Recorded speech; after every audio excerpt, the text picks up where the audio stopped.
أعوذ بالله أعوذ بالله من الشيطان الرجيم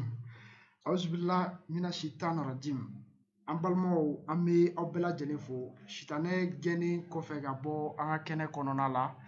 an b'a fɔ bisimilahi rahmani rahim an bɛna ni sigi min kɛ k'a daminɛ ni ala tɔgɔ barikama ye donc ala ka kuncɛ ni hɛrɛ ye donc an balimaw an bɛ aw fo dante foli min na komi an y'a fɔ a ye cogoya min na an ka jɛmukan mun n'an bɛ to k'o sigi aw ye walawala o jɛmukan an ye o sigi bi alamisadonya in na marisi kalo tile 25 san 2021 kati 24 studio kɔnɔ yan an ka walawala bi an ye wele bila maaba dɔw ma jamana in kɔnɔ yan u ka se ka na ɲɛfɔli k'an ye jamana in yɛrɛ fɛnɛ kɔnɔ actualité dɔw bɛ yen pour que mɔgɔw bɛ se ka faamuyali caman sɔrɔ o la o actualité la fɛn min ye an ka sɛko ye ni an ka imamu ye ni an ka amiru le sage le respecté donc ni ale ye imamu Mamudu Diko ye a yirala k'a fɔ ko organisation ba dɔ bɛ diɲɛ kɔnɔ organisation ba mun ɲɛsinnen don adamadenw ka hakɛ o lafasali ma ko olu ye cɛbɔ dɔw kɛ ka trophée dɔ ta donc jɔnjɔn bamanankan na u b'a fɔ ten jɔnjɔn ka jɔnjɔn ba ta k'a di imamu Mamudu Diko ma donc o jɔnjɔn in o kan ka na di Mali kɔnɔ yan a kan ka di ne ma fili le 30 mars donc ni o kan ka bɛn ne ma fili lundi nata ɲɔgɔn ma donc o hukumu kɔnɔna la an ye maaba fila wele ka na o maaba fila ninnu club de soutien Imam Mamudu Diko club de soutien international Imam Mamudu Diko donc o président ani Mamudu Kuma voilà Ousmane Kuma voilà donc an bɛna kuma d'u yɛrɛ ma u présenter je pense que mɛ da ye mɛ tigila ye donc salamu alaikum wa alaikum salam wa rahmatullahi wa barakatuh tɔgɔ ni jamu ne tɔgɔ Muhamadu Ture an bɛ don ni kisi ɲinini ye ka bɔ sitanɛ tɔɔrɔ ma an b'a fɔ a'udhu billahi minash shaitani rajim bismillahir rahmanir rahim allahumma salli wa sallim wa barik ala muhammad wa ala ali muhammad wa sallim an kɛlen kɔfɛ ka ala fo ka barika da ka kisi ni nɛma caman ɲini ka kɛ ciden muhamadu kan sallallahu alaihi wasallam ne yɛrɛ tɔgɔ je me nomme Muhamadu Touré n tɔgɔ Muhamadu Touré n bɛ club de soutien la bi club de soutien membre ye ɲɛ a ɲɛmɔgɔya kalifalen don na o kɔfɛ n bɛ jɛkulu wɛrɛw fana représenter jamana in kɔnɔ yan n'o ye union des 7 villages n'an ko union des 7 villages qui dit 7 villages parle des régions de Kulikoro comme a b'a dɔn cogo min Touba association ba min bɛ yen n'a bɛ fɔ ko union des 7 villages ne y'o vice président ye a ka y'an ka kuma ninnu fɔ a fɔkun kun b'a la quoi inchallah donc voilà un peu n bɛ se ka min fɔ a lamɛnba bɛɛ lajɛlen ɲɛna kuma daminɛ kuma la machallah d'accord problème t'a la an bɛ taa Ousmane Kuma fan fɛ donc tɔgɔ ani jamu ani i yɛrɛ bɛ mun baara kɛ i bɛ se k'i da don o la k'o ɲɛfɔ ani i bɛ poste min fana la club de soutien kɔnɔna la ayiwa ne kɔni tɔgɔ ye Ousmane Kuma n'u k'a ma ko Garibukɛ c'est Ousmane Kuma ka ca Garibukɛ in o diyara anw ye an k'o fara an ta in kan n'i y'a fɔ ten a bɛ dɔn awɔ baara kɔni min b'an bolo o ye baara min ka fisa ni baara bɛɛ ye i n'a fɔ ala y'a fɔ cogo min na ka mɔgɔw wele ka n'a ka diinɛ sanuman in ma ni kodɔn ani sabali ani kekuya ni muɲu ye an ka baara ɲɛsinnen don o ma club kɔnɔna na n'an bilala min na an ye cidenw ye an b'o kɛ awɔ d'accord problème foyi t'a la an bɛna an ka ɲininkali daminɛ ni e ye an b'an ka ɲininkali daminɛ e la donc o hukumu kɔnɔna la an y'a ye k'a fɔ nin sɛbɛnni yɛrɛ fɛnɛ kɔnɔna la donc a yirala k'a fɔ ko jɔnjɔnba dɔ labɛnnen don organisation internationale des droits de l'homme donc hadamadenya organisation min bɛ yen nɔ jɛkulu min bɛ yen ni o ɲɛsinnen don hadamadenya ka hakɛw lafasali ma donc k'u kɛlen don ka jɔnjɔnba ta ka ɲɛsin Imam Mamudu Diko ma donc an bɛ fɛ k'a dɔn trophée in bɛna di Imam ma trophée sugu jumɛn don ala k'an bɛ sababa ma an bɛ baara daminɛ fɔlɔ n'Alahu taala tɔgɔ barikalen ye ka kisi nɛɛma ɲini a fɛ ko caman kan an kuntigiba Muhamadu kan o kɔfɛ ka don kuma kɔnɔ n'an ka maaba minnu n'olu ne tora Imam Diko ko la yɛlɛmɛni tɛmɛnen na n'an sigira an ka sigiw la k'a sɔrɔ an m'u kofɔ Alahu taala bɛ jigin an na ani minnu fana n'olu joginna n'u bololen bɛ an cɛ la o kɔfɛ ka foli ani waleɲuman dɔn fana sɛmɛ an karamɔgɔ la min n'o tun ye kuranɛ ordinateur n'a binna nin kalo in kɔnɔna na baara min kunnafoni min ɲininkali filɛ nin ye ɲininkali kɛtɔ fili fɛ nin ye n'i ye a mɛn adamaden na ko hɔn an b'o de fɔ mun de ka di ka tɛmɛ hɔn kan ni minɛ ka fara kan ni minɛ tuguni ka fara kan o fana ka di ka ni minɛ ka fara kan Imam ka trophée fɔlɔ tɛ nin ye ɲɛnamaya kɔnɔ i yɛrɛ ka page la Bamuru dulonnen t'a bolo nin ye wa a bɔra o kɔfɛ a ye ala barikada min kɛ kɛnɛ kɔnɔ n'o kɛra 21 bɔli ye a nalen kɛnɛ kɔnɔ yan'a ka kuma n ka kumana ala de fɛ fɔlɔ a fɔra dɔnnibaaw fɛ ko jɔn ni ala ka surun ka tɛmɛ waati min kan o waati la belebele o ye ten turulen dugukolo la a ye ten turu pepliki bɛɛ ɲɛfɛ boulevard de l'Indépendance la ka ala barikada a y'o ten turu ka ɲɛsin kɔrɔn de ma o kɔrɔn in de tɔgɔ ye ko Al-Kaaba al-Musharrafa Baytullahi al-Muharram ala ka soba min b'a bolo n'o Al-Kaaba ye an bɛɛ bɛ seli silamɛ bɛɛ bɛ seli k'i ɲɛsin o de ma o de y'an ka kibla an ka ɲɛsin fan a y'a ɲɛsin min k'o ma Alahu taala ye farikolo ni bu ni kolow ta ani basaw ka taa a yɛrɛ ka du kɔnɔ a ka taa o barikada kɛnfɛnzinya k'a caya o barikada kɔnɔna na min n'a bɛ fɔ o ma ko Rabitatul Alam al-Islami Ligue internationale des musulmans Ligue islamique internationale des musulmans o ligue mɔgɔw olu y'a wele ka taa bonɲɛba k'a ye o bonɲɛ o farala maliyɛnw ka bonɲɛ 2 kan donc a taalen o la mɔgɔw hakili la u ye kuma caman fɔ o waati o ko nana daminɛ fo ka taa laban o kɛra 3nan ye 4nan wɛrɛ nana kukura o bɛ sira la ka na o ma se fɔlɔ dɛ ko le 30 o tuma na maa minnu bɛ sigi ka adamadenya lajɛ n'i ko ko adamaden ka hakɛ kuma den damadɔ bɛ yen a b'olu de kɔrɔ f'i ye a ka basigi ani lakana a ka balo ani siyɔrɔ a ka kalan ani lamɔ a ka furakɛli ani hakilisigi donc nin ye hakɛ ye bunu adamaden kelen o kelen sen bɛ dugukolo sanfɛ i ka kan ni nin i ka jamana kɔnɔ gouvernement sigi kun ye ka ninnu de lakana ka assurer jamanaden ka se ka lafiya pays développé y'o de faamu ka jamanaden ka droit bɛɛ d'a ma donc a ka obligation ye min ye a fana b'o kɛ jamana ye o de b'a to olu ka jamanaden kelen n'a joli tonna jamana ɲɛmɔgɔ bɛ ŋuna ni faransɛ kelen ni bɛ na Macron bɛ ŋuna ni américain kelen ni bɛ na Joe Biden bɛ ŋuna ni malien kelen ni bɛ na Badaw kan ka ŋuna donc jamana ɲɛmɔgɔya yɛrɛ a sigilen bɛ nin sigidenw de kan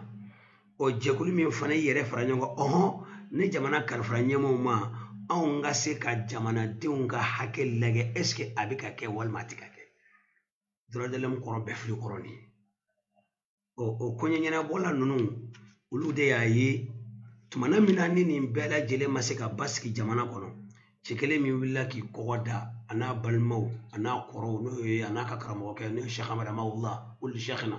ani Mali politicien minnu farila kɔ waati la n'o korokara bi bɛn M5 ma ka kɔrɔ bɛɛ wulila k'u ne da ko fo ninnu de ka sabati maliyɛndenw ye ko tulon kelen don ninnu na tuma min na n'o kɛra diɲɛmaa y'a dɔn k'a fɔ ja mɔgɔw b'a miiri min ye o tɛ ja ala bɛ ka maa di jamana in ma min bɛ ka ala dɔnni ni diɲɛ dɔnni fara ɲɔgɔn kan min bɛ ka larabukan mɔnen kuranɛ durusilen kɔfɛ ka faransɛ sɛbɛkɔrɔ cogo b'a k'a dɔn a seko damajira la a bɛ se k'a ka hakilila bɔ k'a fɔ ɲɛmaa ɲɛna a bɛ se k'a fɔ a ka jamana ɲɛmɔgɔw ɲɛna a y'o baara min boloda kalo 4 kɔnɔ Mali ŋunana Afrique de l'Ouest ŋunana diɲɛ kurukara bɛɛ ŋunana a y'a daminɛ ni kɔnɔnajɛyaw ye a y'a daminɛ ni ladiliw ye a y'a daminɛ ni sigikakumaw ye CEDEAO ye mɔgɔ bɔ mɔgɔ bɛ ɲinɛ jɔnjɔn qualité ka ca o n ko CEDEAO kurukara bɛɛ mɔgɔ bɔ ka na kelen kama physiquement ka avion ta ka na a président nana ka na yɔrɔ kɛ k'a kelen wele k'a sigi kuma i n'i ka jamanadenw ni ɲɔgɔn cɛ i nɔfɛ ma o kumaw fɛ a ka sabali karisa ka fanga kana bin a ka dilan a y'o fana kɛ ka M5 tigɛ tuma min k'a da kɔ kan k'o k'a kɔrɔkɛ to yen a mana kɛ cogo cogo dilan cogo bɛ sɔrɔ a la tuma min na n'a y'a co ma a ye min kɛ o fana yɛrɛ jamanadenw fɛ ko ka taa ka majorité nɔfɛ majorité ma ale yɛrɛ t'a reconnu donc olu tɛmɛnen kɔfɛ nin kelen kelen bɛɛ ye jɔnjɔn ye Cheikh Imam Mahmud Dicko ka ɲɛnɛmaya la mɔgɔw bɛ ɲinɛ de a bɛ kɛ mɔgɔw kɔnɔ ko n'i ye fɛn dɔ ta symboliquement ka n'o di o tɛ o yanni i ka ɲaga fɛnba la a fofo nɔ na ko fɛnba fofo nɔ tɛmɛna e ni ka ɲaga fɛnba la sama fofora yan fɛn min ye sama dɛ i kan ka ɲaga o de la donc bi n'i y'a mɛn ko ninnu bɛna jɔnjɔn di o y'a sɔrɔ maliyɛnw de ye danaya jɔnjɔn da a kan ka bɔ a nɔfɛ tile kɔrɔ ka bɔ a nɔfɛ san kɔrɔ k'u jɔ an b'i kɔfɛ imamu n'i ko min jamana ko in na anw ko ten o tuma na o jɔnjɔnba min dira a ma physiquement jamanadenw fɛ diɲɛ maa bi k'o de reconnaissance segin ka na jamana kɔnɔ ko ja dɔnnibaa dɔ bɛ nin jamana in kɔnɔ a bɛ se ka jamanadenw fara ɲɔgɔn kan a bɛ se k'u don da kelen fɛ a bɛ se k'u bɔ da kelen fɛ o tuma a ye to an bɛ ka ko minnu labɛn k'an bɛ taa jamana in bɔ bolo la a dilanbaga b'u yɛrɛ fɛ a ye to an ka fanga fara o laɲiniw de filɛ u fɛ u ye Afrique de l'Ouest dayɛlɛ k'a lajɛ 2020 kɔnɔ mɔgɔ min sera ka jɔ ka sabati jamanadenw fana bɛɛ jɔra a kɔfɛ mɔgɔ kelen boulevard de l'Indépendance bi fa f'a bi bɔn 26 mars bi fa f'a bi bɔn o yera cɛkɔrɔba kelen min na a n'a nɔfɛmaw o de ye Cheikh Imam Mahmud Dicko ye o tuma a ni barika da ka kan a yɛrɛ ye Ala barika da ka bangebaaw barika da ka karamɔgɔw barika da ka jamanadenw barika da a n'a ka dugadenya a n'a ka cɛkɔrɔba ladon a n'a ka dɔnnibaa bonya k'o kuma a ye tɔ an fana k'an bolo maana bɔ an k'an ta fara Saudiya ni jamanadenw ta kan o jɔnjɔn de bɛ sɛnsɛn na ka na le 30. D'accord yala an ka don ɲininkali mun bɛ ɲɛfɛ kɔnɔ i ye Saudiya fɔ yalima an ye imam ye yen nɔ an bɛ fɛ k'a dɔn fɛnɛ o yɔrɔ kɔnɔ a taara yen nɔ ani mɔgɔ minnu ye ɲɔgɔn ye yen nɔ i bɛ se k'i da don fɛnɛ la ani a ye jɔnjɔn sugu min fɛnɛ sɔrɔ yen. Ok a taalen yen nɔ ani yen Ligue islamique ɲɛmɔgɔ baw bɛɛ ye ɲɔgɔn ye bon alikaba so fila n'o ye Maka ni Madinɛ ye bonya si tɛ Saudiya la silamɛ bolo ka tɛmɛ nin yɔrɔ fila yeli kan. Non seulement maa min b'o kunna n'o ye Abdurahmane Sudesi ye a y'a sɔrɔ corona waati don a n'o ye conférence de vidéo kɛ mais o ka mɔgɔ tɔw secrétaire général ni baarakɛla tɔw bɛɛ presque a n'u caman ye ɲɔgɔn ye diaspora malien minnu bɛ yen a n'olu fana ye ɲɔgɔn ye bon club soutien yɛrɛ ka représentant minnu bɛ yen a n'olu ye ɲɔgɔn ye u ye dɔnkilibaw sɛbɛn a kunna mais nin t'o kɛnɛw ye donc o ɲɔgɔnye kɔnɔna na diplomasi wɛrɛw bɛ yen minnu fana yera ake yɔrɔ la ka fara kan k'a ka jɔnjɔn in layakoya nka Saudiya ye min d'a ma Saudiya ye symbole min d'a ma o ye Saudiya symbole kura ye min n'a tɛ di bɛɛ ma donc alikaba kunkolo foto ani misiri mizana foto dilannen sanu na ka sɔrɔ ka montre sigi a cɛmancɛ la ko kɔrɔma de don kalo o bi Alahu Taala ka waati ko fɔ a sigi bɛ min kan n'o ye kurunin ye o bi dugukolo ko fɔ montre min b'a kɔnɔ o bi day activity angilɛ b'a fɔ ten l'activité journalier donc i ka kan k'i programme cogo min na i bɔ heure i don heure baara kɛ kuma sunɔgɔ kuma dumuni kuma montre b'o de kɔrɔ di k'i kana farati minti kelen na o puis kuranɛ ye weleli k'o la ka kɔn bɛɛ ɲɛ wal asr inna l'insana lafi khusr a y'aw hakili to lansara tile waati la ni ala ye waati o waati ta o kɔrɔ ye waati bɛ ala bolo dɛ ko adamaden bɛ halakili la o kɔrɔ ye di i si bɛna ban pewu ni m'i tilen ka baaraw la ka sabali ka tiɲɛ labato i bɛ fara maa kunnango kan donc o jɔnjɔn min taara ka d'a ma a n'a balima maliyɛn bɛɛ jɛ mais sawujɔ ye fɛn dɔ fɔ a ye ka fɛn dɔ k'a la o ka bon ni jɔnjɔn ye o ko mahamudu e ye sanji de ye arabu bɛ taa ɲaga siya wɛrɛ la tuma min na k'a fɔ i ye sanji ye o b'a sɔrɔ i y'a dɔn yɔrɔ ban sanji laɲini ye mun ye ala b'a fɔ kuranɛ kɔnɔ ko ni sanji nana ale ye ji jigin wa anzalna minal mu'sirati ma'an sajjaja o ye surata ma kɔnɔna ye a bɛ mun kɛ ji in na لنخرج به حبا ونباتا وجنات الفافا لنا يوم الفصل كان منقطع سنجي كباريا نبادون الله تعالى عم بيبلو جين تمنو ودمنا هذا ما دين بيبلو فان ولو فلادلا يامي بروتين كربوهيدرات السكريات نو السكر ما فوني الدهنيات نو يتلوي الفيتامينات نو يفيتامينوي وبيصروا فروني جلوسونا اني اللي جمنو وكمانا الماء ani ji donc ninnu fɛn ninnu minnu bɛ kɛ ka adamaden balo a kelen kelen bɛɛ n'a to protéine bɛ bu kɔlɔsi bon calcium fɛ olu bɛ kolo kɔlɔsi ani pasaw u bɛ dɛmɛ k'o la bon maintenant carbohydrate bɛ kɛ i n'a fɔ essence ka yɛlɛma ka kɛ dumunikisɛ ye donc i bɛ se k'o sɔrɔ RNZ na i n'a fɔ sukorokala ninnu fɛn o fɛn filɛ ala y'o ko fɔ kuranɛ kɔnɔ an ma ni abasa la n'i taara lajɛ fo ibn abbas ka hadisa b'a la ko ale bɛ ala tanu ala min y'an bila an bɛ sujudi kɛ fɛn 7 kan an bɛ balo fɛn 7 la a ye sanga bɛ kɛ 7 ka dugukolo kɛ 7 o hadisa in ka jan donc fɛn 7 min adamaden bɛ balo a la sanji de b'o bɛɛ ravitailler k'o falen k'o di an ma ka tila bagan minnu n'olu bɛ balo bin na i n'a fɔ saga ba misi so an bɛ minnu sogo dun n'u dagalen don an ye olu bin o de ye binkisɛw o bɛɛ bɛ bɔ ala taala ka ji jiginni na ka adamaden ka ɲɛnɛmaya assurer dugukolo sanfɛ k'i ka se k'ale ala bato i ka wale ɲuman dɔn donc maintenant o sanji kelen in o de bɛ kɛ miniji fana ye kɔgɔji tɛ se ka min buna adamaden bɛɛ bɛ min o la o kɔrɔ ye mahamudu kɛra adamadenw ye dumuni ye a kɛr'u ye miniji ye a kɛr'u ye vitamine ye a kɛr'u ye carbohydrate ye a kɛr'u ye protéine ye a kɛr'u ye an b'a fɔ cogo min graisse ye a b'a fɔ dɔnniya a kɛr'u ye o tuma ɲɛnɛmaya yɛrɛ mali kɔnɔ ni k'i b'a fɔ maliyɛnden kunkolo n'a farikolo bɛ i n'a fɔ mahamudu ale m'o kumakan kelen na o tuma o ko sanji ko mahamudu ko sanji ye donc n'i ye sanji ko fɔ yan nɔ an bɛ ji minnu sɔrɔ dugukolo jukɔrɔ ani an bɛ ji sanɛlen minnu sɔrɔ dugukolo sanfɛ a bɛɛ lajɛlen origine ye sanji ye donc ale de bɛ tila tuguni ka kɔgɔji fana arabita ye babolo minnu bɛ bolo an fɛ ani kɔbolo minnu bɛ yen sanji de bɛ nin bɛɛ fa non seulement o bɛ sɔrɔ a kɔnɔ jɛgɛ bɛ sɔrɔ ji kɔnɔna na mali jɛgɛ qualité ka ca o tuma na o jɛgɛ minnu n'an b'u dun an bɛ dɔw ja dɔw bɛ kɛ fura ye bon bin minnu fana bɛ falen dɔw bɛ kɛ fura ye n'an ye balo ta an bɛ tila ka fura bɔ jiriw la farafin furabɔlaw b'o dɔn mali kɔnɔ yan donc n'i ko mɔgɔ ma ko i ye sanji ye i ko mɔgɔ ma k'a ye nin bɛɛ de ye donc o kɔrɔ ye mahamudu dan t'a la ala ta kɔfɛ a bɛ na ni nɛɛma ye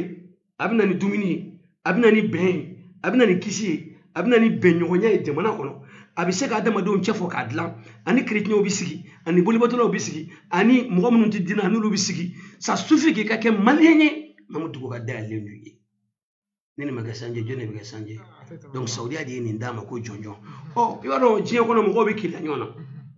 ɔ ni saudiya ye nin kɛ ɔ ni arabu jamana wɛrɛ sɔrɔla walima tubabu jamana wɛrɛ sɔrɔla walima an k'a kɛ diɲɛ maa wɛrɛ sɔrɔla k'a b'olu ladege an b'a fɔ marhaban o tuma na dɔ de bɛna fara an ka mamu dɔn kan a b'a jira maliyɛnw na fana jɔnjɔn in b'a jira maliyɛnw na k'aw tɛ cɛkɔrɔba in dɔn maliyɛnw t'a dɔn o de kama u bɛ k'u farati a la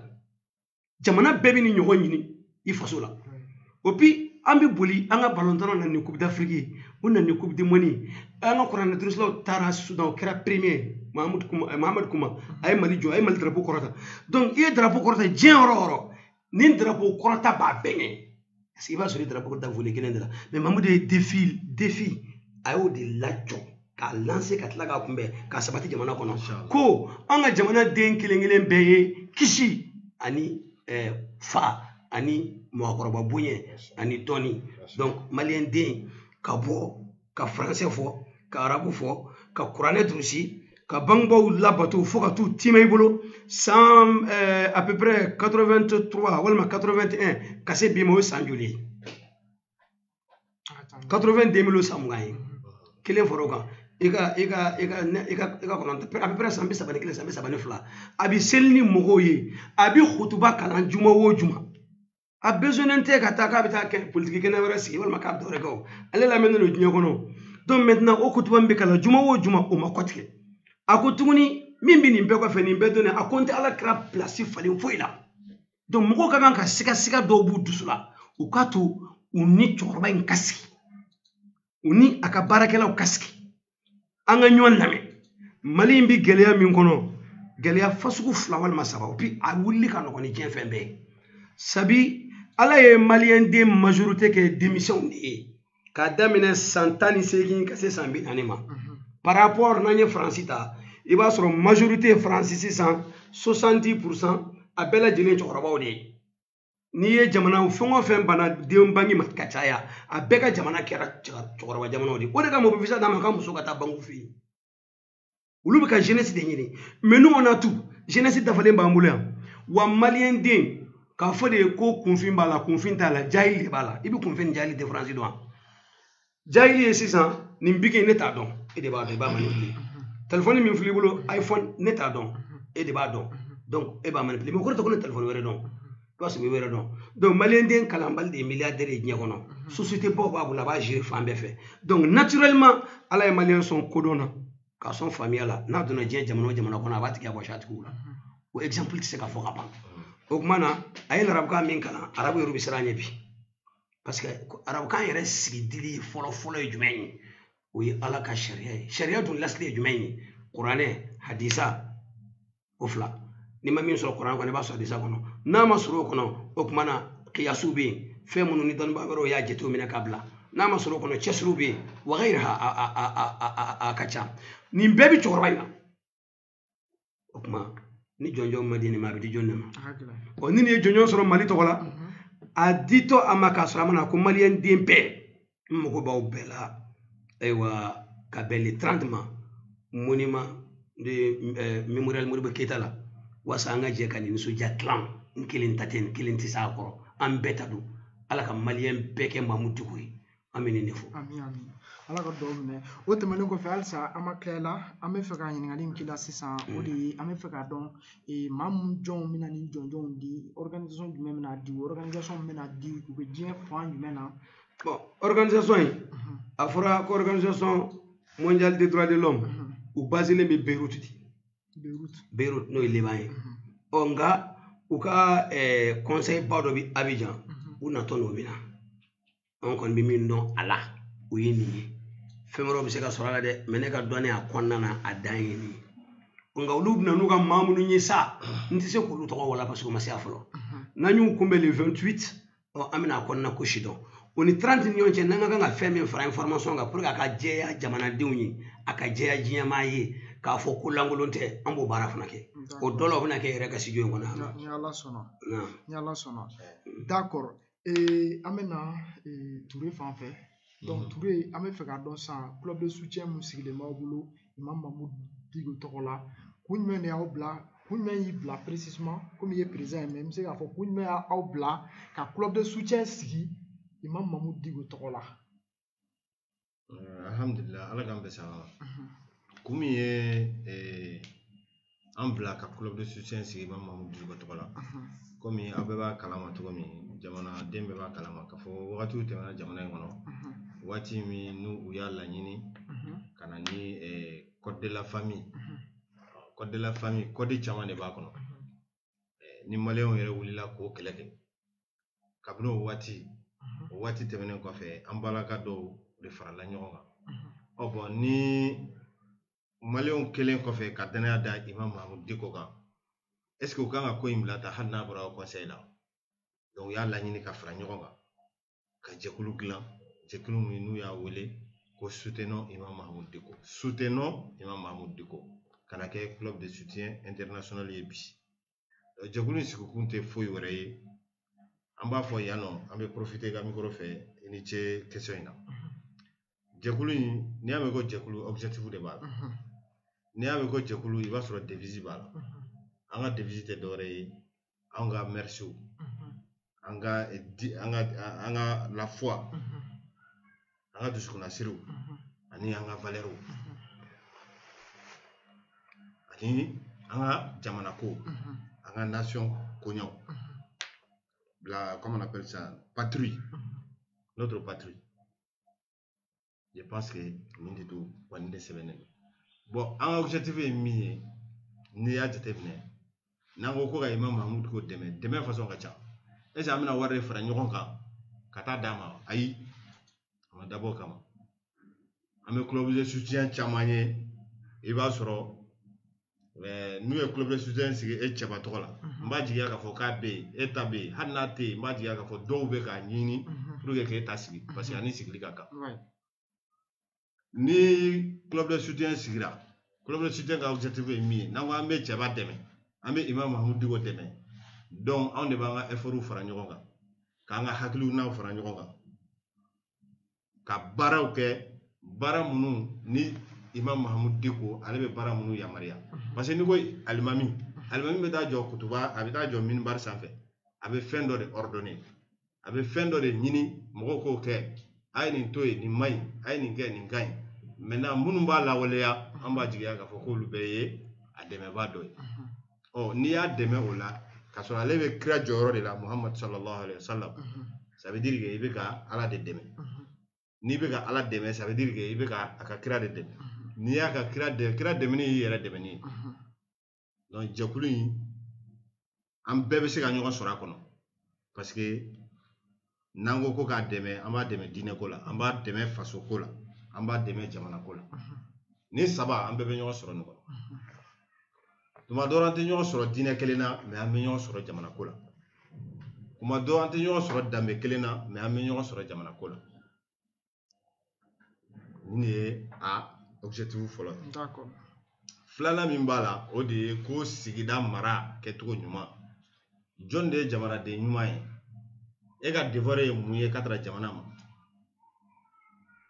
ni ka devoir ke ibe so ki ga droit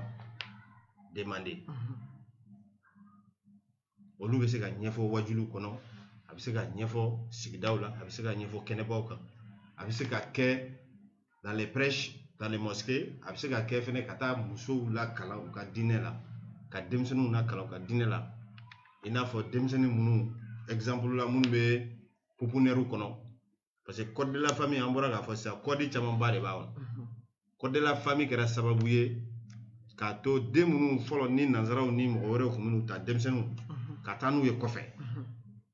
code de la famille kera sababu ye kanim bali mais il s'avère que au demsenu nu jakulu munu ta jakulu nu ko be subvention de 10 mo munu bu mara bon o jora bon au demsenu nu iba so ko pupuneru kono ala jora pourquoi parce que en daw de do tuma doro silamɛw de do ayi silamɛw de do parce que kira o an kalaw la ko hadamaden bɛɛ lajɛlen silamɛnama de bɛna diɲɛ kɔnɔ ça dépend maintenant i bɛna sɔrɔ i parents bɛ sira min kan ou bien i ka milieu bɛ cogo min donc denmisɛnnin bɛɛ an b'a ye silamɛw de do o de ɲɛfɔra an ye wa a bɛ ten de donc olu bɛ se ka dege cogo jumɛn u ka diinɛ la u sigiyɔrɔw la olu bɛɛ bɛ don objectif filanan ma objectif sabanan ye min ye ko an ka ɲɔgɔn dɛmɛ ala kama parce que n'aw yɛrɛ sɔnna ɲɔgɔn ye an bɛ se ka ɲɔgɔn dɛmɛ Ousmane Kuma n ka karamɔgɔkɛ a bɔra k'a fɔ sisan a bɛ don baara kɔnɔ baara min n'an ko ko an ka fara ɲɔgɔn kan n'an farala ɲɔgɔn kan an ka laɲini o bɛ sɔrɔ kelen d'abord n'an farala ɲɔgɔn kan hali n'an tɛ ala ko la ala tɛ fara an kan k'a tiɲɛ jamakulu si ma fara ɲɔgɔn kan ko k'a dilan ni ala farala o kan k'a tiɲɛ bon n'an farala ɲɔgɔn kan min bɛ e kɔnɔ ani min bɛ ne kɔnɔ a ka ca la an b'a dɔn i b'a sɔrɔ e bɛ ka ne kɛ ennemi ye mais n'an sigira n'an kumana hakilinaw bɛ se ka ɲɔgɔn ye bon n'a hakilinaw ye ɲɔgɔn ye min ka di e ye ne y'o dɔn min ka di ne ye e y'o dɔn n'an ma gɛrɛ ɲɔgɔn na an tɛ se k'o dɔn o kɔnɔ sigi bɛ na basigi bɛ na hɛrɛ bɛ na mais waati bɛɛ n'a y'a ye ko mɔgɔw tɛ fɛ aw ka sigi dɔrɔn a k'a dɔn ko mɔgɔw ti aw ka hɛrɛ de fɛ an ka ɲɔgɔn dɛmɛ parce que n'an cayara fɛnɛ i b'a jate minɛ k'a fɔ ko an cayalen kɔfɛ an bɛ se ka baara caman kɛ o exemple ye min ye club de soutien à l'imam Mahmoud Dicko waati tɛmɛnen lamaga min kɛra yano an bɛ club la den bɛɛ lajɛlen fo Mali kɔnɔ ani Mali kɔ kan k'u ni ce u yɛrɛ baara minnu kɛra baarabaw de don baara ninnu n'i y'a fanba jateminɛ an bɛ se ka a évaluer ka taa miliyɔn caman na mais i b'a sɔrɔ mɔgɔ kelen si tɛ yen min ye miliyɔn 3 di 200 b'a la 1000 b'a la pour ton information et pour tous ceux qui nous regardent maa maa bɛ k'a lajɛ a b'a faamu ko ni kuma bɛɛ ni Imam Mahamudu Diko la voix des sans voix n'a ko k'an ka fara ɲɔgɔn kan an ka fara ɲɔgɔn kan ye ko caman de b'a kɔnɔ an ka groupe minnu bɛ yen bi n'i y'a membre dɔrɔn ta n m'a fɔ fans ni sympathisants dɛ c'est-à-dire les membres actifs au niveau du Mali ici et en dehors du Mali et à l'intérieur du pays n'i y'a fara ɲɔgɔn kan groupe minnu bɛ yen a bɛ taa kɔfɛla bɛ taa 18 la 24 bɛ ka diriger Bamako fɛ o tɛ Sikaso ni Segu ni fɛngɛw taw la n'i y'a bɛɛ fara ɲɔgɔn kan on peut avoir 30 000 personnes actives. Nous bɛ club de soutien na. Voilà nous bɛ club groupe sanfɛ n'i ko ko a ye 200 di 200 30 000 ça fait combien? C'est beaucoup de millions. Donc nous bɛ k'a lajɛ ils peuvent c'est un devoir qu'on peut les confier ou ka kɛ u ka caman 1000 fois 30 000 ça fait combien? On peut faire combien de fourrages avec ces montants-là? On peut assister combien de veuves? On peut se ka veuve joli de assister nous. On peut se ka yatimɛ den joli de assister nous. Voilà o yɔrɔ la sisan an bɛ fɛ k'a dɔn n'o y'a sɔrɔ a ye baara minnu fana kɛ n'i bɛ se k'i da don olu fana kɔnɔ. Voilà donc sigili ni sisan cɛ. Merci club sigili ni sisan cɛ effectivement yan'o cɛ n bɛ bɔ nin kɔnɔ ni k'a yira mɔgɔ la k'o de ye club ka objectif sabanan ye an ka se ka ɲɔgɔn dɛmɛ. An ye baara minnu kɛ kabini club sigira a ka ca bɛɛ tɛ se ka fɔ yan mais wagati tɛmɛnen na an ye commission dɔw sigi sen kan u ye baara kɛ c'est-à-dire en amont en aval baara minnu kɛra ka kɔrɔ ani baara minnu bɛ an bɛ fɛ ka minnu kɛ feuille de route ani projet ni fɛn a bɛɛ faralen ni ɲɔgɔn kan ni Ala sɔnna nin waatinin ninnu na an bɛna yira imam na baara minnu kɛra forage senna forage fɔlɔfɔlɔ min n'an y'a sen o senna Kati kan Sunjata kɔnɔ. An bɔr'o kalama. Voilà. Kan Sunjata kɔnɔ les premiers forages que le club de soutien. Surasi musow ye nɔ. Voilà. Et puis muso ninnu ka jiko Kati an y'a mɛn yɔrɔ min na kabako de don. Mais yan sigiyɔrɔ in na yan an bɛ transition mɔgɔw fo parce que ils ont pris ça en compte.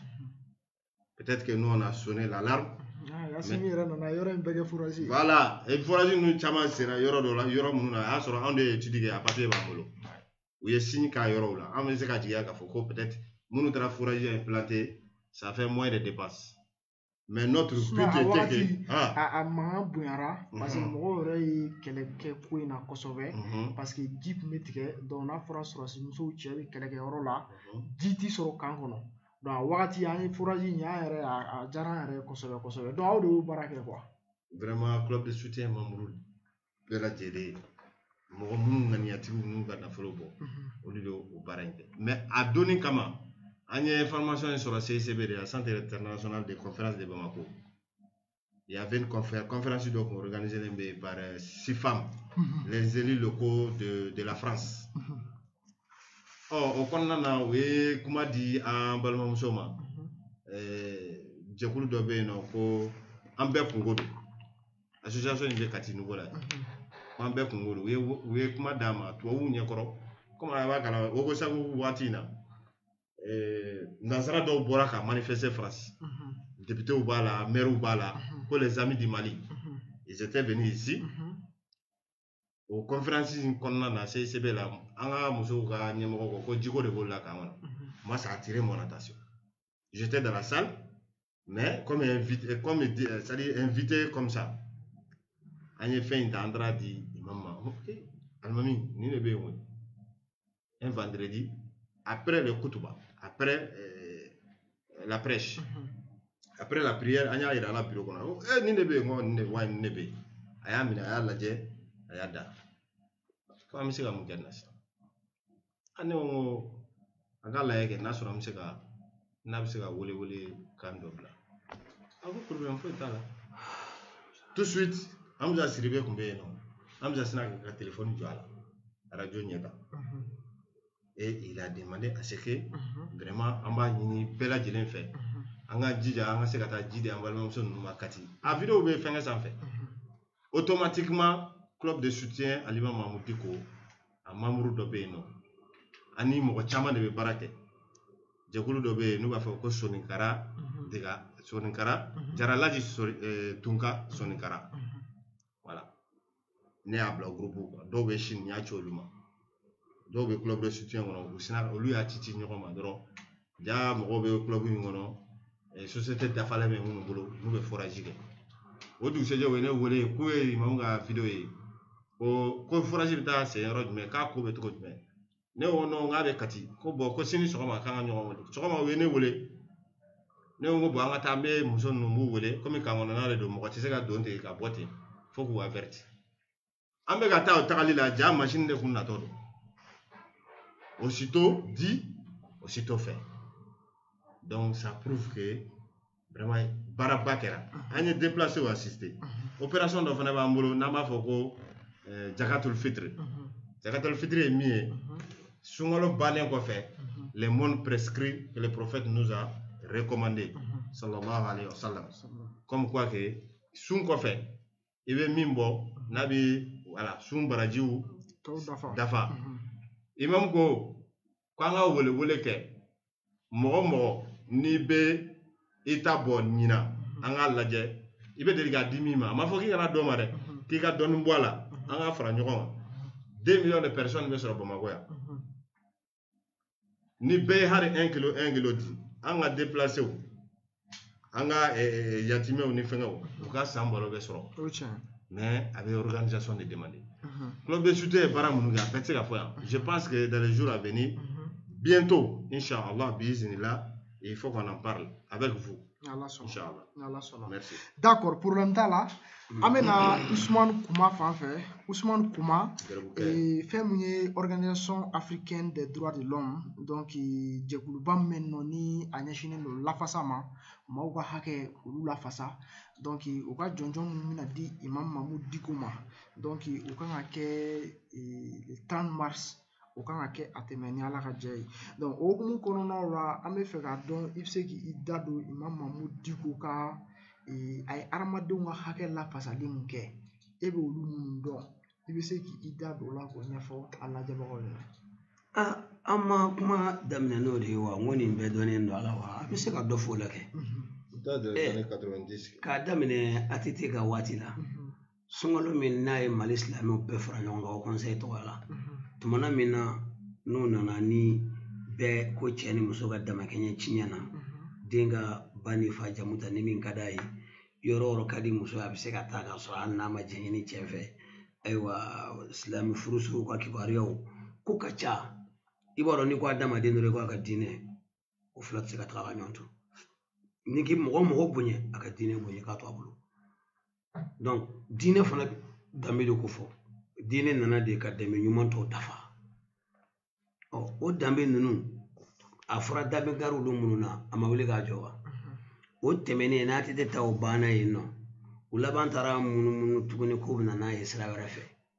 ka taa mɔgɔw fara ɲɔgɔn kan Segu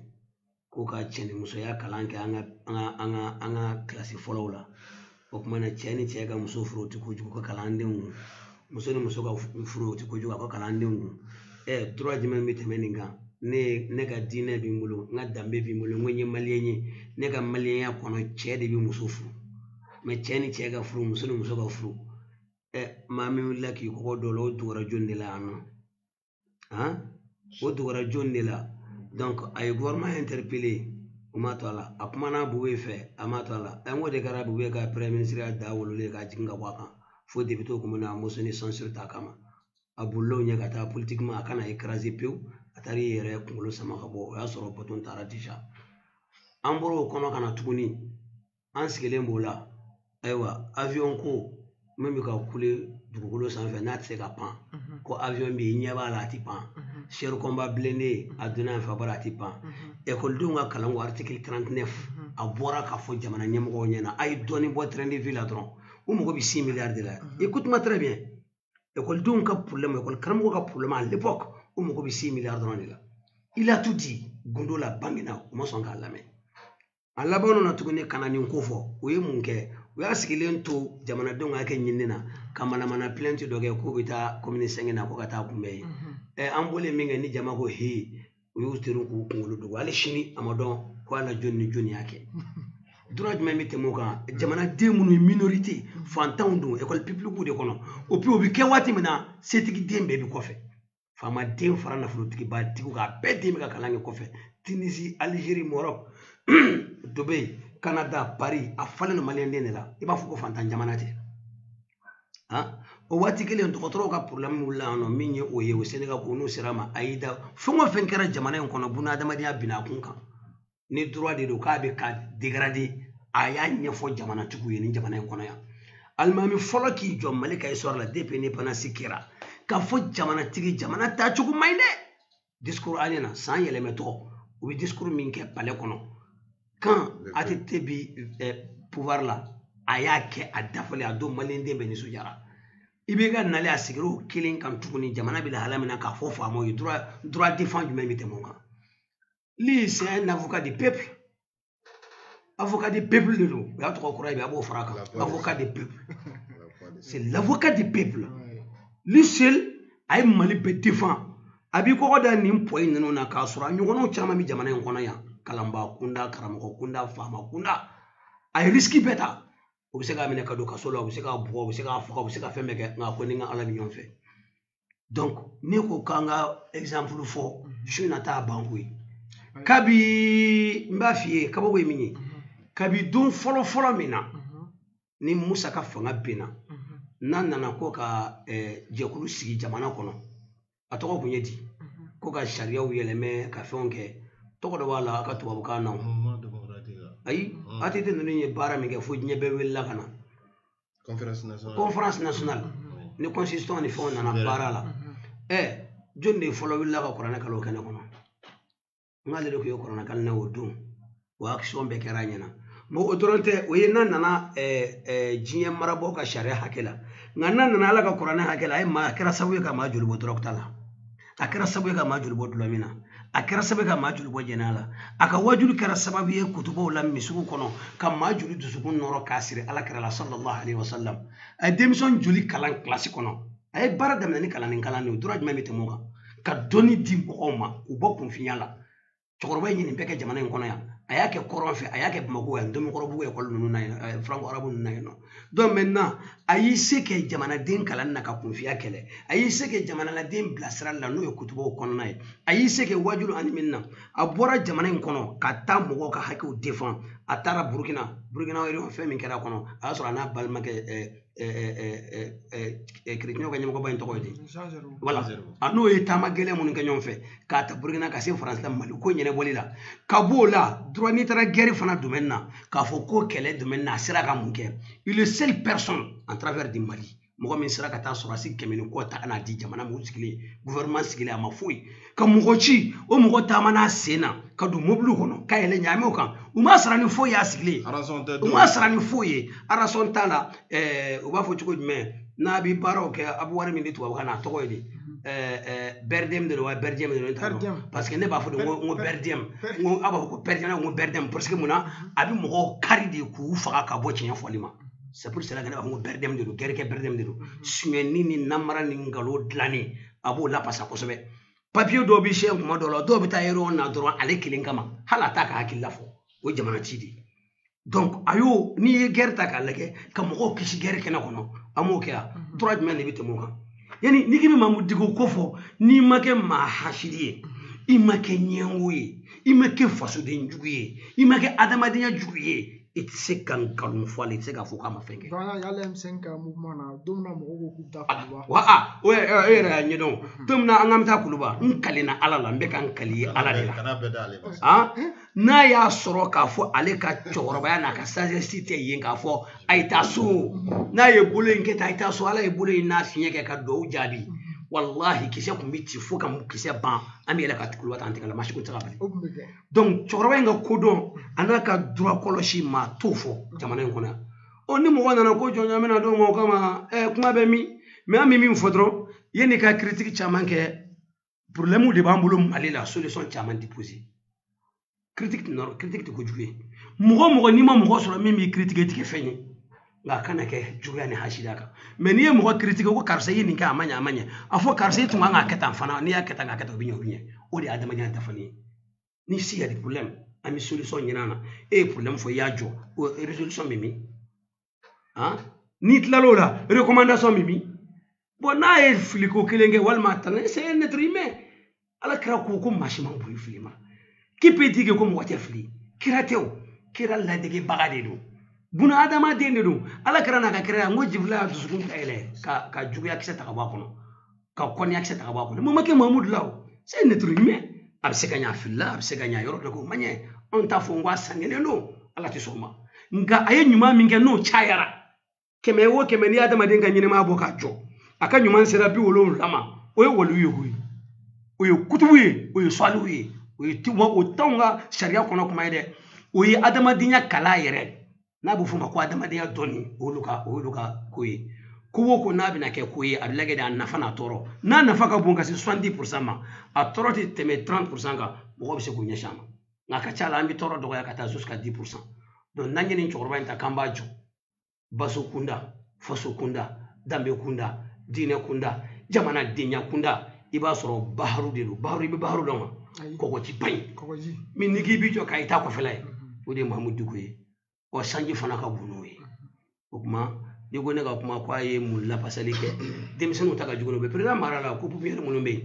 o ka bɔ yen nɔ jakatali fitiri min fɔra komi bientôt bureau bɛna sigi commune bɛɛ kɔnɔ donc commune bɛɛ k'i ka jakatali fitiri an bɛ kilo 1 dɔrɔn de nɔfɛ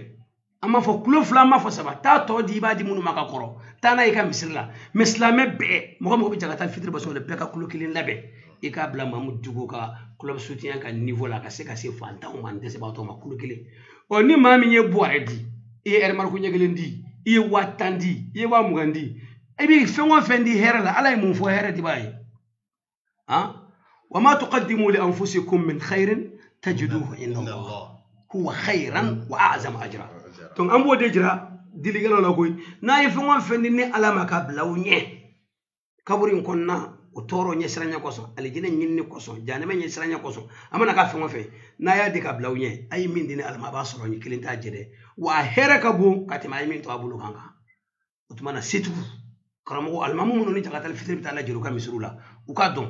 ni bɔrɛ 30 nana u ka kilo 1 bɔ mɔgɔ fɛn o fɛn taara jakatali fitiri ma k'a ci ka taa ɔ n'a tigiw y'a ci a ban n'o ma ci alimamu k'a ci an b'o ɲini nin kɔnɔna na o tuma na n'an ye kɔngɔtɔw ka baabu dayɛlɛ a y'i se kɛ n'an ye dɛsɛbaatɔw ka baabu dayɛlɛ a y'i se kɛ bon nin bɛɛ kɔfɛ dɛ kabako min bɛ cɛkɔrɔba ka ko la n'an ka jamana tɛ i bɛ yaala diɲɛ kɔnɔ i t'a ɲɔgɔn ye nin bɛɛ kɔfɛ mali kuru kaara marifa ma se ka taa ci maa si ka da n'a ka misiri la ni nin cɛkɔrɔba ɲuman ye dɛ o don kabako dɛ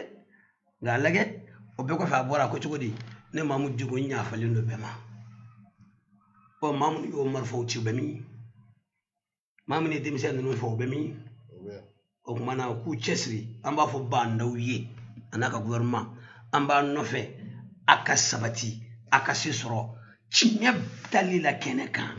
jamana nafolo kɔlɔsili la jamanaden ni kɔlɔsili la jamana cɛkɔrɔbaw bonyani na burujaliko juguw ka dabila jamana in kɔnɔ n'o kɛra danaya min dara aw kan a bɛ bɔ a daba fɛ nka n'a ye tulon ko la n bɛ dan ye ka di bɛrɛ ka kɔrɔfɔ fili kɔrɔ ye d'accord kuma kuncɛ kuma la i bɛ se ka mun fɔ bon cɛba alhamdulillah an bɛ lamɛn jɛkulu bɛɛ lajɛlen fo je pense que Ousmane Koma n balimakɛ an ka secrétaire chargé aux situations du club ani secrétaire chargé des questions religieuses vraiment alhamdulillah an bɛ ala tanu an bɛ barika da ala ye an bɛ nɛɛma ni kisi caman ɲini k'a kɛ ciden kan ka an bangebaaw an b'u fo an bɛ dugawu k'u ye minnu balolen don ani minnu tɛ yen n'i ye cɛba ye yɔrɔ o yɔrɔ i b'a sɔrɔ musobaw bɛ yen i b'a sɔrɔ mɔgɔbaw b'a kɛrɛfɛ a ye min fɔ changement ko la n'o ye imam ka ko ye an ka karamɔgɔ dɔ y'o fɔ an ɲɛna tile fila in na ko changement i ye changement ye diɲɛ yɔrɔ o yɔrɔ i b'a sɔrɔ ala bɛ na ni mɔgɔ dɔ de ye k'a sabati k'a dusukun d'a ma k'a nɛn d'a ma k'a mɔgɔw d'a ma an b'a jigiya k'a fɔ ko o minɛn o bɛ imam bolo i ko ko i da maga M5 wagati don min na ko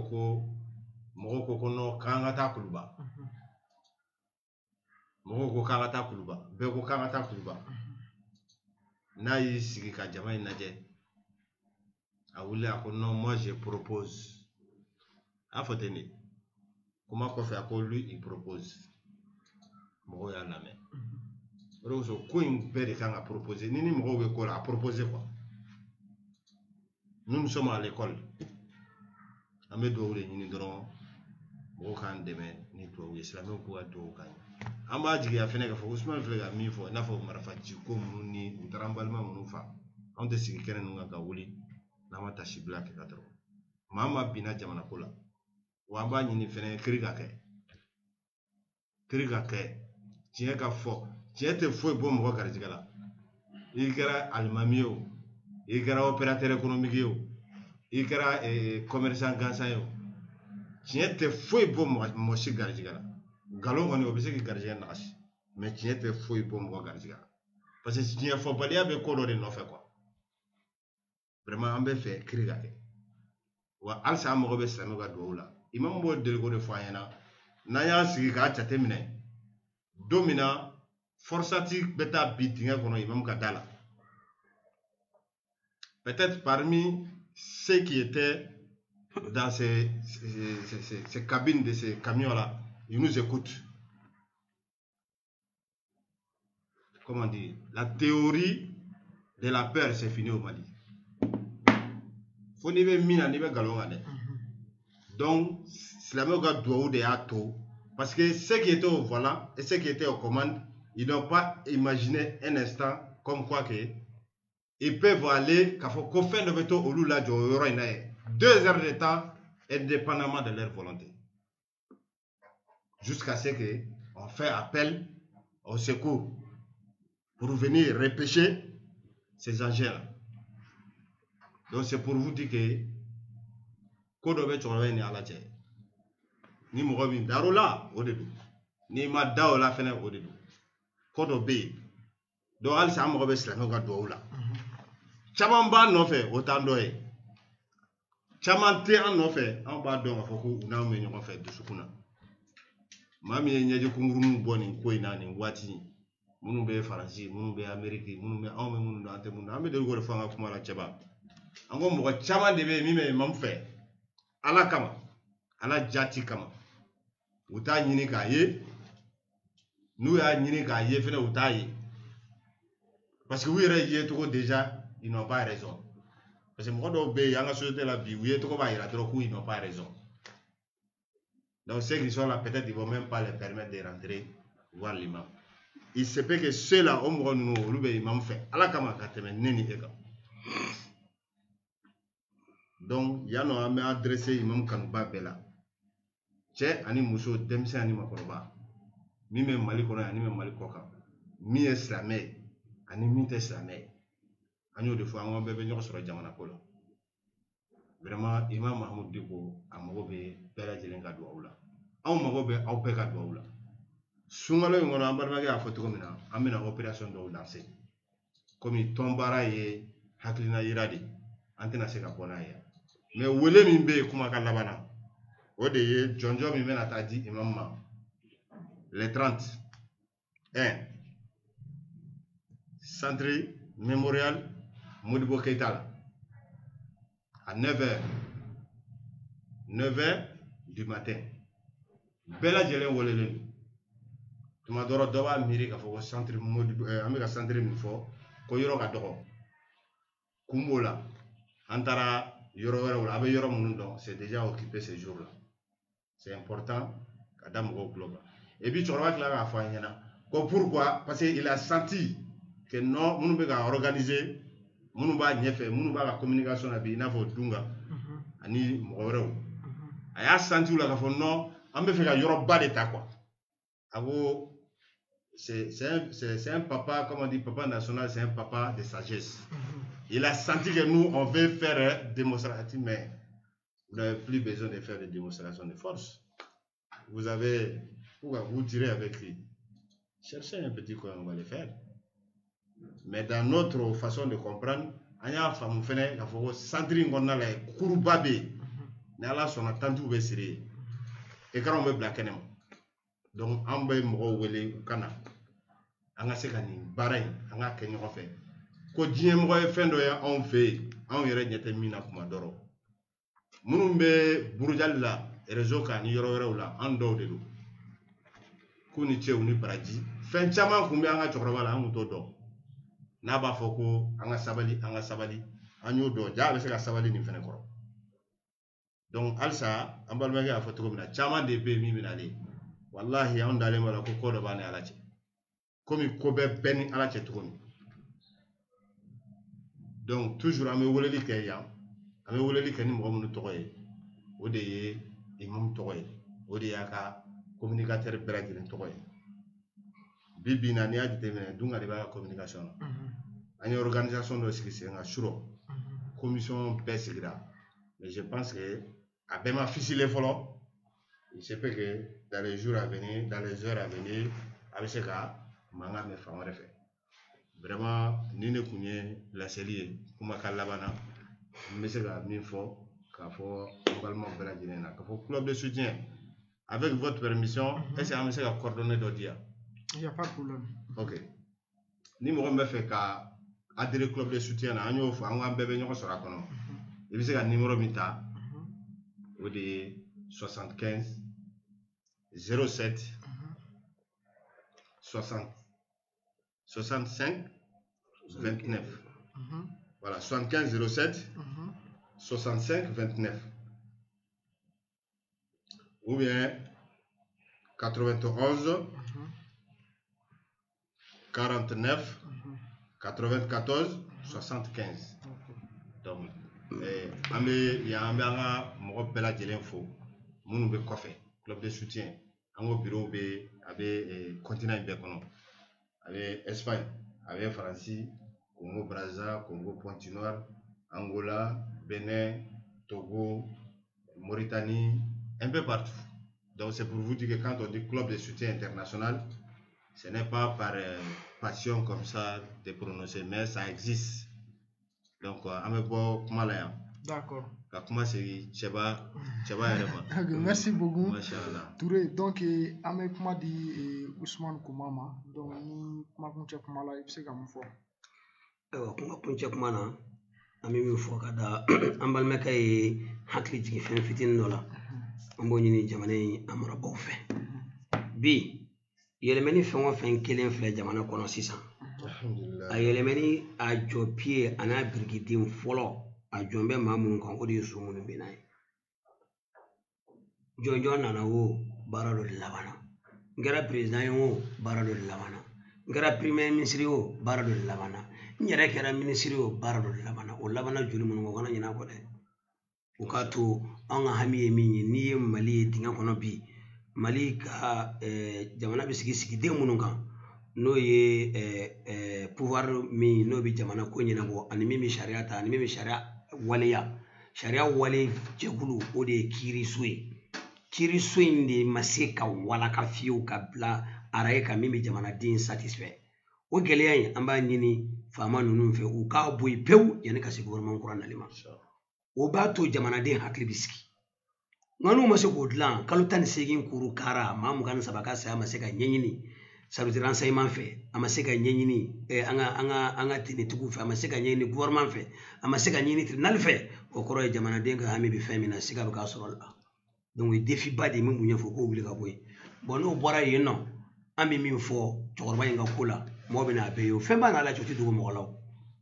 mɔbili in bɛ na n'ala ka yamaruya de ye o dingɛ kɔnɔ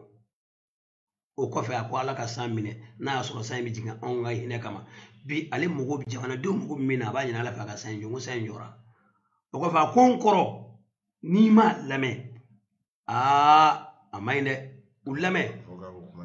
o tuma na o lamɛnni ninnu nin bɛɛ ye fɛnw ye min b'a jira anw ka kɛnɛma yeli la cɛkɔrɔba n'a nɔfɛmaw laala fɛn dɔ b'u ni Alahu Taala cɛ an b'o jigin o fana bɛ yen bon o kɔfɛ ala kɛra ko cogo di k'an ka siran farasatul mu'min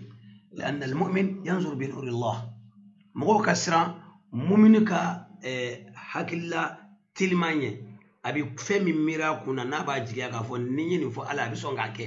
o de français parce que abi fleli ken ala ka noro de mo ka sero nye o ni chokoro sero niveau ma anga fere mi no de kafsa mo ko fe ni bi min fo jamana diwnyi chokoro bani mo akoroba dimisiani korobali ambe ka sabali anga nyongru jango cho o yenga dilli da ni nga hakilla mbo fo nga sigi bela c'est important no boray ambi ala dili aw kani si joyi fleli kala fo be kan fleni watina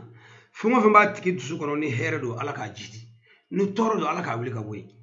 ni nema nyinni do ala ka tila ka satigi ma ni balon nyoni do ala ka bodala o ko fami do ge jamana ka konye ami do ga ankara mo ananga chorobo ani jamana ani mawo ma dabi jamana ina aka baski akana yerebe akana yebebe akana clan ananga fini tigi munu nulu bi forona pi namba bamako ya museka dofo ala kanu deme munum binuna ala ko ga sheidu ala ka kulusuma jigin jamana kono chefo ni kambe ala ko jigi jamana den nyonche nyonyi ni ala kanu ban nyonche amba fo allahumma ya farij al hammi wa ya kashif al hammi me fe ka fendo dima ka complet bismillah wati laba ina sisano akanye da parce que karamo baramu kera farabunya fon fe ni mo chamanta donala ani ko c'est islamique ni voilà akanye vraiment ikida magala pour que bara sari ni min kera o kafo voilà ande gele no de la ouais siga fo to la donc jamana dina nyene ko nyebe mun bulobi no yo conseil islamique ala kanu sarani here ubi ka fengo fenke nyumanna kata farabugo kata se fenwara ma fengo minna ni benye no ka ke ala ka kanu bela jile bodai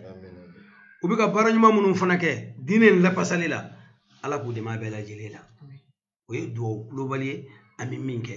ngai ay korel ke kata femi ma nami jamana kula ni fengo fenkera nyumanna ma min kero sama yango fana fo klenia do utmana hal na so fora labana ami ya fanyinu fe o kuma nga ambi do kuye ambu ko an sigile nyebula anyo de fo ka ba biro bisiki domina anyebula am ko ka fembe la jile njete mine ala kanu sakoro ala kanu deme utmana o kofe amba fo allahumma ya farij al ammi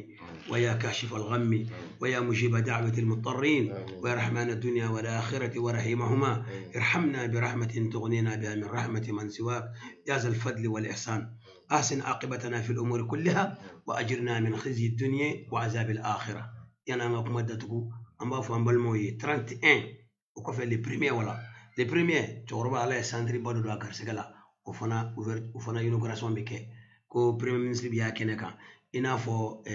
كونسيري ترانسيون بريزامبي جون كنكا تشوكومينا amba yina ala fa ala ka bege here namba munun kumbi jamana kan ala ko fana nyumando u fana bulo billahi ni fonwa fana wasa basiki ke malikono warman bulo ala ka benye اللهم صل على عبدك ونبيك ورسولك سيدنا محمد وعلى آله وأصحابه وأزواجه وذرياته ومن تبعهم بسلام الدين وآخر دعوانا أن الحمد لله رب العالمين السلام عليكم السلام عليكم وعليكم السلام بارك الله شباب إذا يمسون كذي إيه رسم بعد ده شباب tadi